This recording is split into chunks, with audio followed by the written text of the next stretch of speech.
നമ്മൾ സാധാരണ ഉണ്ടാക്കുന്ന ബ്രേക്ക്ഫാസ്റ്റിൽ നിന്നും വ്യത്യസ്തമായിട്ട് വളരെ ടേസ്റ്റി ആയിട്ടും വളരെ ഈസി ആയിട്ടും നമുക്ക് ഉണ്ടാക്കാൻ പറ്റുന്ന ഒരു ബ്രേക്ക്ഫാസ്റ്റ് ട്രൈ ചെയ്താലോ. അതിന് വേണ്ടിയിട്ട് ഞാൻ 3 മുട്ട എടുത്തിട്ടുണ്ട്. അതിലോട്ട് കുറച്ച് ഉപ്പും കുറച്ച് പഞ്ചസാരയും നന്നായിട്ടൊന്ന് മിക്സ് ചെയ്ത് കൊടുക്കുക. കുറച്ച് ഏലക്കാപ്പൊടിയും കൂടി ചേർത്ത് കൊടുക്കുക കേട്ടോ.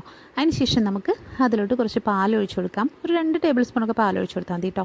പിന്നെ 1/4 കപ്പ് മൈദയും കൂടി ആഡ് ചെയ്തിട്ട് നന്നായിട്ട് മിക്സിയിൽ ഇട്ടൊന്ന് അടിച്ചെടുക്കുക വേണമെങ്കിൽ. എന്നിട്ട് നമുക്ക് റോബസ്റ്റ് പഴമാണ് നമ്മൾ എടുത്തേക്കുന്നത് കേട്ടോ. ഒരു പാനിൽ നമ്മൾ ബട്ടർ ഒഴിച്ച് കൊടുത്തിട്ടുണ്ട്.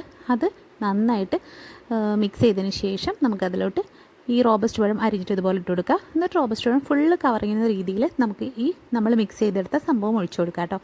എന്നിട്ട് അതിൽ തീ കുറച്ചിട്ട് വേണം ഇത് വേവിച്ചെടുക്കാനായിട്ട്. അതിനുശേഷം നമ്മളത് വേറൊരു പാനിലോട്ട് അപ്പുറം കൂടി മുരിയാനായിട്ട് ഇട്ട് കൊടുത്തു കേട്ടോ. അപ്പോൾ ഇത്രയേ ഉള്ളൂ നമ്മളുടെ ഈസി ആയിട്ടുള്ള ബ്രേക്ക്ഫാസ്റ്റ്. അപ്പോൾ എല്ലാവരും ഒന്ന് ട്രൈ ചെയ്ത് നോക്കുക. ഭയങ്കര ടേസ്റ്റിയാണ്. അപ്പോൾ നമുക്ക് മടിയൊക്കെ ഉള്ള ദിവസങ്ങളിൽ ഉണ്ടാക്കാൻ പറ്റിയ നല്ല ഹെൽത്തി ആയിട്ടുള്ളൊരു ബ്രേക്ക്ഫാസ്റ്റാണ് കേട്ടോ. ഓക്കെ.